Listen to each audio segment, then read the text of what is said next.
Alerta Geral. Bate-papo político com jornalistas Luzenor de Oliveira e Beto Almeida. São 7h18. Vamos começar o bate-papo político com uma notícia que não é boa para milhares de aposentados, pensionistas e detentores do BPC. O INSS vai descontar no benefício mensal o valor pago de auxílio emergencial de forma indevida. Quem chega com as informações é o Sátrio Salles. Milhares de beneficiários da Previdência Social que receberam indevidamente o auxílio emergencial continuarão tendo desconto nos pagamentos mensais. Uma portaria conjunta do Ministério da Cidadania e do INSS, Instituto Nacional do Seguro Social, publicada nesta quarta-feira no Diário Oficial da União, estabelece normas para devolução de valores indevidos de auxílio emergencial recebidos por beneficiários do sistema previdenciário ou assistencial. Segundo o texto da portaria, os valores dos auxílios recebidos acumuladamente com benefícios previdenciários ou assistenciais de titularidade do mesmo cidadão serão descontados do benefício da sua titularidade. As regras do auxílio emergencial disciplinavam que pessoas com emprego com carteira assinada ou que recebem algum benefício do governo, com exceção do Bolsa Família e o abono salarial, não tinham direito ao benefício. Os valores descontados serão recolhidos mensalmente pelo INSS por meio da GRU, Guia de Recolhimento da União. O limite mensal do desconto será de 30% da renda mensal do benefício, como estipula o artigo 4º, assim descrito. Com redação do site Ceará Agora, para o Jornal Alerta Geral, Sátiro Salles. É uma conta, jornalista Beto Almeida, que viria mais cedo ou mais tarde. Quem acompanha aos sábados o Jornal Alerta Geral Especial sobre os caminhos da aposentadoria, sempre surgem perguntas e mensagens de ouvintes que querem saber, ou em 2020 queriam saber o que fazer diante da situação em que o dinheiro estava caindo na conta, mesmo que essas pessoas tivessem alguma renda, no caso dos beneficiários da Previdência Social. Passado esse tempo, algumas pessoas tiveram a iniciativa de logo ao sentir o dinheiro na conta, devolvê-lo aos cofres da União. Outras pessoas disseram, não, esse dinheiro chegou na minha conta, então eu vou gastar. E quem recebeu a grana de forma indevida, no caso o auxílio emergencial, vai ter que pagar agora, porque o governo federal, por meio dessa portaria citada pelo Sátiro Salles e publicada nessa quarta-feira no Diário Oficial da União, estão lá as normas definidas sobre o procedimento do INSS para descontar na própria folha, no próprio benefício dos segurados, esse dinheiro do auxílio emergencial. Jornalista Beto Almeida, bom dia! Beto Almeida, análise política com credibilidade e isenção. Bom dia, Luzenor, bom dia para os nossos ouvintes. O diferencial nessa nova decisão, Luzenor, aí é que o seguinte, o desconto vai ser consignado. Não tem mais a boa vontade do aposentado em ir lá, entrar naquela página e fazer a devolução, não. Ou seja, vai ser automático esse desconto. Naturalmente que muitas pessoas, muitos aposentados podem estar aí preocupados, Luciano. Gente que possa, por exemplo, ter algum membro na família que tenha recebido esse auxílio ou que venha a ter o desconto, vamos dizer assim, de forma injusta. E aí, o que vai acontecer com essas pessoas? Elas terão 30 dias para recorrer desse desconto irregular, caso realmente tenha sido injusto, e sim, o INSS terá que devolver o primeiro pagamento e já anular isso. De todo modo, fica a lição, Luzenor, fica a lição, porque isso se aplica principalmente a muitos aposentados do INSS que tem uma aposentadoria gordinha, lá pelo teto, gente que tem aposentadoria complementar e ainda assim acabou criando essa oportunidade, entre aspas, e tentando dar uma de esperto e ganhar esse dinheiro extra. E para quem está inscrito no Bolsa Família, expectativas sobre os novos benefícios, os novos valores de benefícios que o governo federal estuda. Nós vamos agora com o Carlos Alberto com a informação sobre as declarações do ministro Paulo Guedes ao dizer que já tem os caminhos para a conta do aumento do benefício do Bolsa Família ser paga. Carlos Alberto. O governo federal começa a encontrar caminhos para bancar os novos valores dos benefícios dos programas sociais. O ministro da Economia, Paulo Guedes, disse nesta quarta-feira que a tributação de dividendos das empresas, que deverá ser implementada a partir da reforma tributária, financiará o reajuste do Bolsa Família. Guedes afirmou que a aprovação da reforma com o texto atual permitirá a injeção de 50 bilhões no programa social, com reajuste de 20%, menor do que os 50% prometidos pelo presidente Jair Bolsonaro no mês passado. O ministro da Economia declarou que, abre aspas, por sermos um país carimbador, teremos que pegar os dividendos e falar que uma parte será permanente para o Bolsa Família, fecha aspas. Segundo ainda Paulo Guedes, isso dá tranquilidade para a União pagar os 20% adicionais que o programa precisa. Guedes criticou a burocracia para a destinação dos impostos arrecadados e afirmou que a Receita Federal deverá ser surpreendida com 100 bilhões a mais do que o esperado em 2022. De acordo ainda com o ministro da Economia, serão pelo menos 200 bilhões arrecadados. Com informações dos bastidores políticos, para o jornal Alerta Geral, Carlos Alberto. Jornalista Beto Almeida do Palácio do Planalto anunciou nesta quarta-feira que o governo já encaminhou ao Congresso Nacional um projeto que viabiliza a criação do novo programa social, que é o Bolsa Família, que poderá também passar por uma nova denominação. E a expectativa é que os valores mensais pagos, que hoje tem uma média de R$ 190, fiquem entre R$ 270 e R$ 300. E pelo que o Carlos Alberto falou, o ministro da Economia já disse de onde sai o dinheiro para bancar essa conta.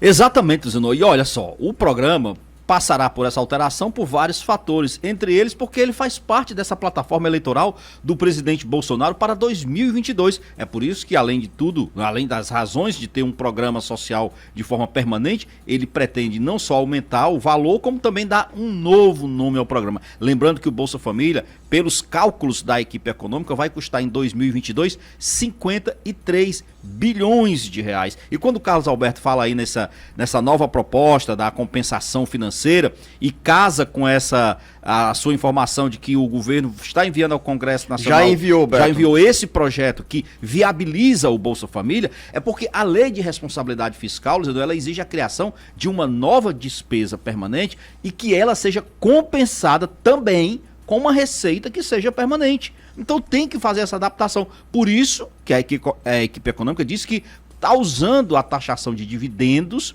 para garantir esse casamento entre despesa e receita para o Bolsa Família. Além desse aumento no valor do benefício, o jornalista Beto Almeida, o programa do governo federal prevê também a elevação no número de pessoas inscritas. Hoje são pelo menos 14 milhões de beneficiários com Bolsa Família e, pelos cálculos do governo, mais 3 milhões de famílias serão incorporadas a esse programa social. Entre esses 3 milhões de brasileiros, de famílias, serão milhares de famílias no Ceará.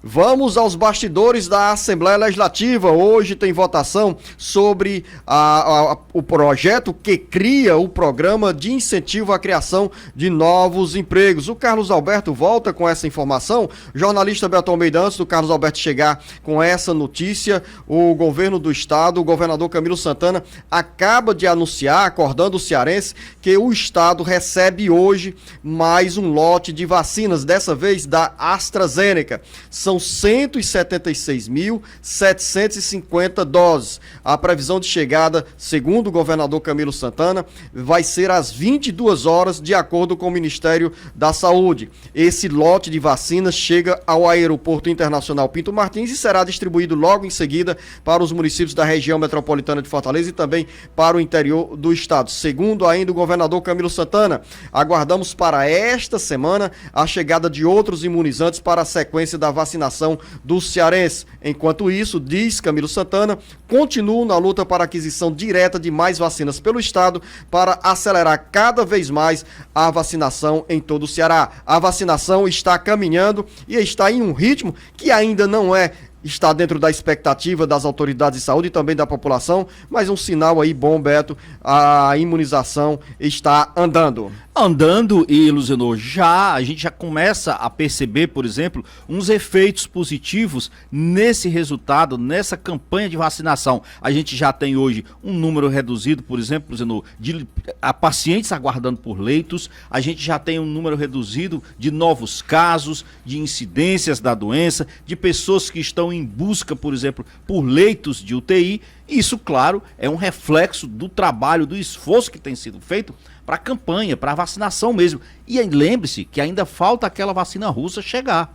Ainda tem mais doses também. Então, a tendência, Luzenor, eu acredito, é que aquela meta traçada pelo secretário de Saúde, doutor Cabeto, possa de fato ser alcançada. Que até o final de agosto o Ceará tenha vacinado completamente a sua população, pelo menos até a primeira dose, da população até os 18 anos de idade em diante. E daqui a pouco, dentro do bate-papo político, Beto? Vamos conversar, Luzenor, sobre um ano da lei do saneamento básico no país e também, Luzenor, sobre coisas lá do Congresso Nacional que a gente vai discutir, inclusive, com as mulheres. O Senado ontem aprovou muitas coisas que priorizam as mulheres na política. Tem também as pressões dos governadores e prefeitos contra a reforma tributária. E vamos falar, na pauta do bate-papo político, sobre o projeto que cria o programa Mais Empregos no Ceará. Em 1 minuto. São 7 horas e 32 minutos, estamos de volta aqui no Bate-Papo Político e vamos direto aos bastidores da Assembleia Legislativa. Tem votação hoje sobre um projeto do governo do estado que garante a criação de novos empregos no Ceará, com o pagamento da metade do salário mínimo para 20 mil trabalhadores. Sátiro Salles. O projeto de lei do governo do estado que cria o programa Mais Empregos Ceará foi lido nesta quarta-feira, passou pelas comissões técnicas, recebeu parecer favorável e entra na pauta de votação de hoje do plenário da Assembleia Legislativa. O projeto cria normas para o governo do estado pagar ao longo de 6 meses a metade do salário mínimo de 20 mil trabalhadores a serem contratados por empresas das áreas de serviços e comércio. Na mensagem enviada pelo Poder Executivo à Assembleia Legislativa, o governador Camilo Santana destaca que a medida representa um estímulo à geração de empregos e à promoção de renda em reforço às ações públicas já adotadas para a superação das adversidades econômicas e sociais ocasionadas pela pandemia da Covid-19. A proposta proíbe que a empresa demita um funcionário para contratar outro trabalhador e se beneficiar do auxílio proporcionado pelo governo do estado. O governador Camilo Santana fez apelos aos deputados estaduais para um esforço conjunto no sentido do projeto de lei ser aprovado até esta quinta-feira. O presidente da mesa diretora da Assembleia Legislativa, Evandro Leitão, assumiu o compromisso de que, dentro das regras estabelecidas no regimento interno, o projeto, após passar pelas comissões técnicas, chega ao plenário para ser votado em regime de urgência. Com informações dos bastidores da Assembleia Legislativa, para o Jornal Alerta Geral, Sátiro Salles. Mudamos a pauta da Assembleia Legislativa para um projeto que tramita na Câmara Federal e gera apreensão entre prefeitos e governadores. Deputados federais começam a receber queixas das lideranças dos secretários da Fazenda e lideranças municipais sobre a reforma tributária que tira pelo menos 30 bilhões de reais dos cofres dos municípios e dos estados. Carlos Silva. Após as pressões de lideranças empresariais contra o projeto de reforma tributária, os deputados federais e senadores passam a ouvir um novo clamor. Os secretários estaduais de Fazenda estão mobilizados contra o relatório da proposta de mudanças no imposto de renda, o IR, apresentado pelo deputado Celso Sabino, PSDB do Pará, relator do tema na Câmara. Caso o projeto seja aprovado pelo Congresso, de acordo com o presidente do Comitê Nacional de Secretários de Fazenda dos Estados, o CONCEFAZ, Rafael Fonteles, estados e municípios, a pressão surge também entre os prefeitos.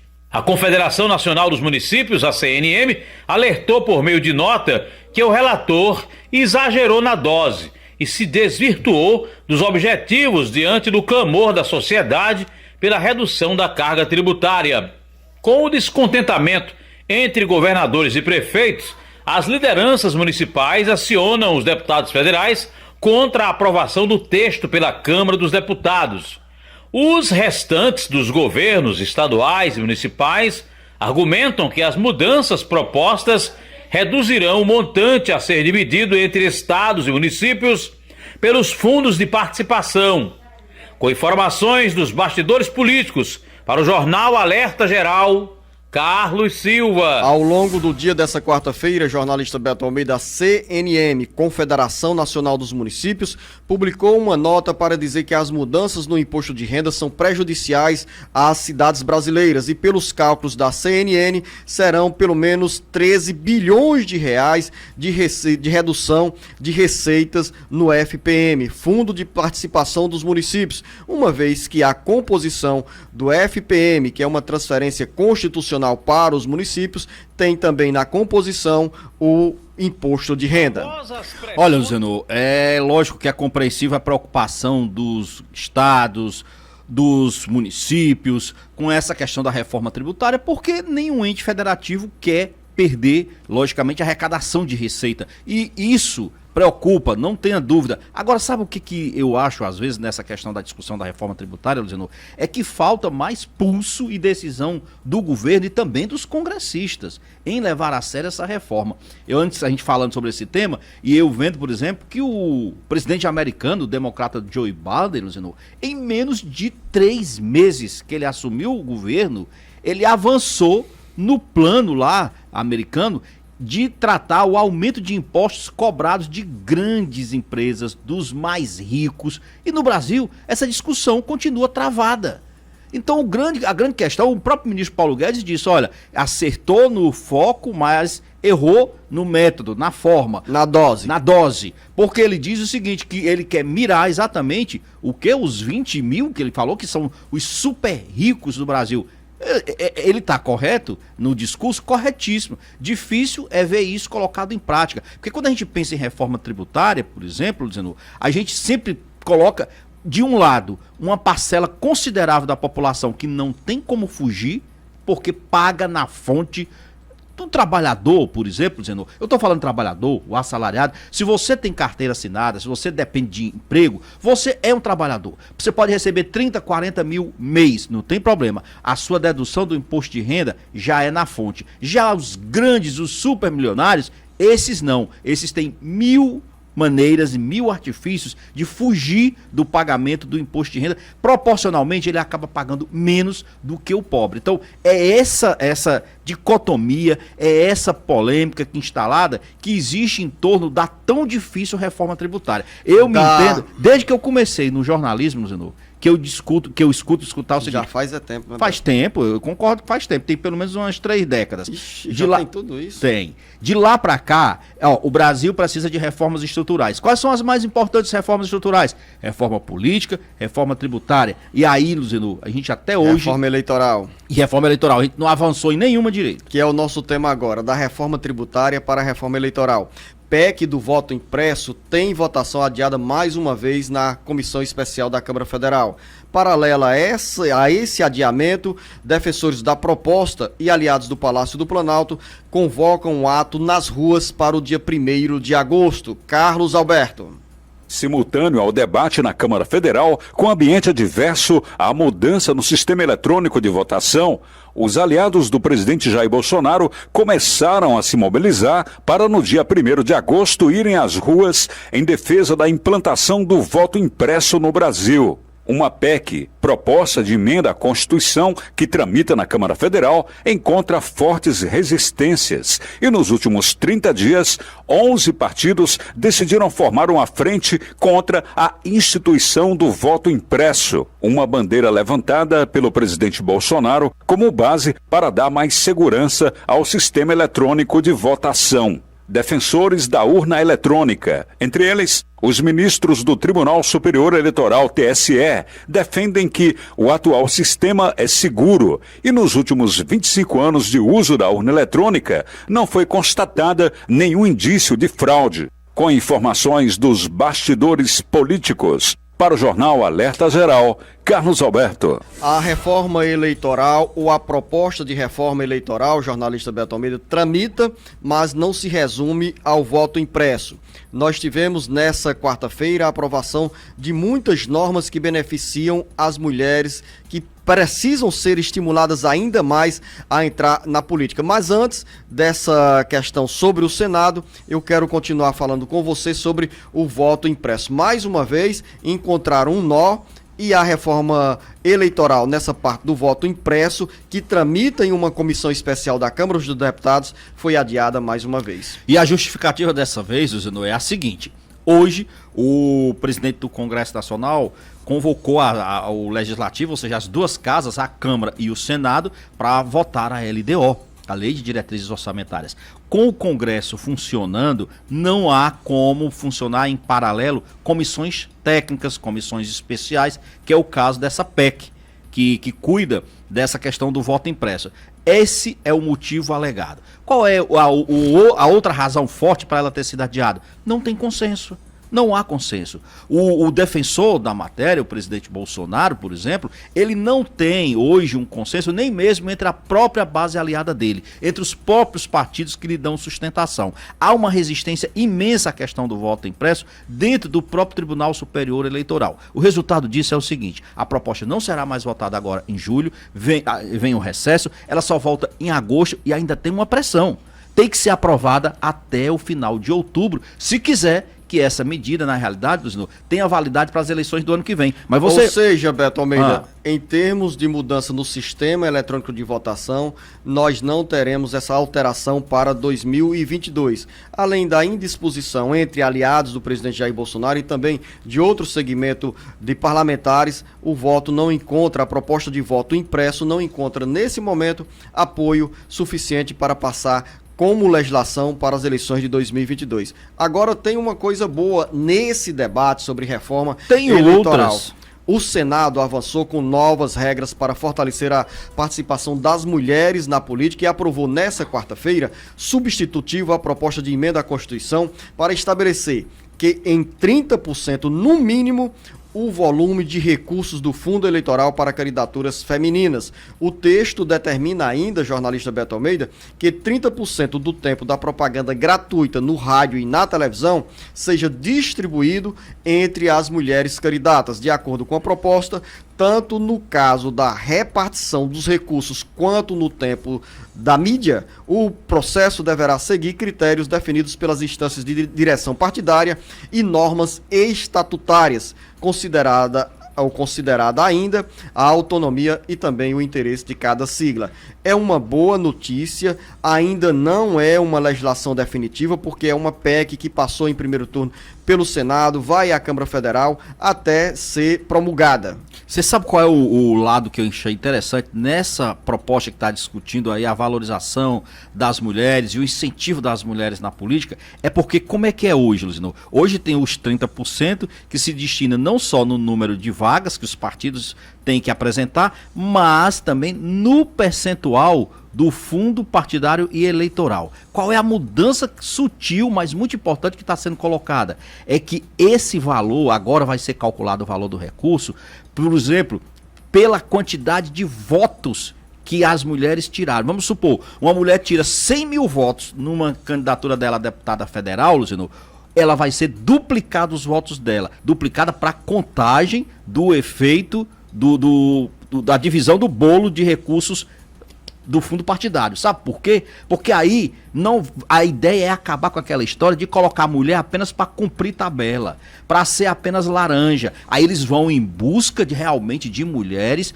com potencial para disputar, para valer vagas no poder legislativo, acabando de vez com essa história das laranjas. Tem outro avanço Isso é muito também bom, nesse debate, porque a mesma PEC, Beto Almeida, trata de um número ainda maior, de um percentual ainda maior de vagas nas câmaras municipais, assembleias legislativas, Câmara Distrital e Câmara Federal. Vale para tudo. As mulheres passarão a ter 30% das vagas, ou seja, as vagas serão ocupadas por mandatos de mulheres. Mas essa mudança não é automática, vai ser de forma escalonada. Pela proposta, em 2022, teremos 18% das vagas no parlamento para as mulheres. Esse mesmo percentual se repete em 2024, até, no caso, 2024 da eleição municipal. Até 2040, quando iremos alcançar, se aprovada essa PEC, o percentual de 30% do número de vagas. Ou seja, aqui na Assembleia Legislativa do Ceará, das 46 vagas, em 2040, teremos pelo menos 12 mulheres deputadas estaduais. Fato extremamente positivo. E você quer outra polêmica ainda nessa questão do que a gente analisa a reforma política, a reforma eleitoral, é que estava prevista também a votação, inclusive, para hoje, daquela adoção do Distritão. O Distritão que está previsto para as eleições de 2022, e existe uma proposta da relatoria lá que discute o seguinte: Distritão para o ano que vem e o Distrital misto para a partir de 2026. E aí, Luciano, a polêmica tá igual aquele jogo de futebol, divisão de um lado e do outro. Não tá fechado ainda como é que nós teremos esse sistema de reforma política já para 2022. Só para a gente entender o seguinte: o Distritão, se prevalecer para o ano que vem, significa dizer que, por exemplo, na eleição aqui para a Assembleia Legislativa, vai acabar aquela história da proporcionalidade. Vão ser eleitos os 46 candidatos que forem mais votados. Em resumo, que essa é a melhor explicação para você, ouvinte internauta. O modelo distritão significa dizer que só serão eleitos os candidatos mais votados, os deputados e deputadas estaduais, federais, vereadores, vereadoras mais votados. E ainda sobre as mulheres, apenas 30 segundos, Marcos Furlan. Pela proposta aprovada nessa quarta-feira no Senado, os partidos terão obrigatoriamente de destinar pelo menos 5% dos recursos do fundo partidário para campanhas que estimulem as mulheres a entrarem na vida pública do país, na política. É uma boa notícia, e você, mulher, se interesse mais pela política e ocupe os seus espaços, porque do ponto de vista da legislação, esse caminho está sendo alargado para atrair ainda mais a voz feminina para os palanques. Jornalista Beto Almeida, final da nossa conversa. Mais informações sobre esse assunto no nosso site cearagora.com.br. A você, Beto, aos nossos ouvintes, um bom dia. Uma boa quinta e até amanhã. O Ceará inteiro ligado através da informação. Alerta Geral.